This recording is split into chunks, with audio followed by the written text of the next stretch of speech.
وَإِنَّ طَالِبَ الْعِلْمِ يَسْتَغْفِرُ لَهُ كُلُّ شَيْءٍ حَتَّى الْحِيتَانُ فِي الْبَحْرِ، جہاں علم کی فرضیت بیان کی گئی اسی حدیث میں علم کی فضیلت بھی بیان کی گئی تاکہ طالب علم کے لیے ترغیب ہو اور وہ عمل کرنے میں اس کے اندر جذبہ اور شوق پیدا ہو۔ کہا کہ ایک طالب علم کے لیے ہر چیز مغفرت کی دعا کرتی ہے، یہاں تک کہ سمندر میں موجود مچھلیاں بھی۔ سوال یہ پیدا ہوتا ہے کہ ایسا کیوں ہے، یہ کیوں اس کے لیے مغفرت کی دعا کرتے ہیں؟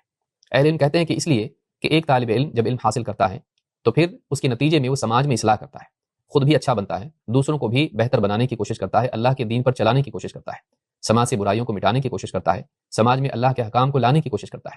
اس کے نتیجے میں خیر کا اللہ کی طرف سے نزول ہوتا ہے اور اس خیر کے سارے لوگ مستحق ہوتے ہیں اور سارے لوگ اس سے فائدہ اٹھاتے ہیں، حتیٰ کہ مخلوقات کو بھی اس نعمت سے فائدہ ہوتا ہے جو اس کے نیک اعمال کی وجہ سے، سماج کے بہتر بننے کی وجہ سے اللہ کی طرف سے نازل ہوتی ہے۔ لیکن اس کے برعکس جب سماج بگڑا ہوا ہوتا ہے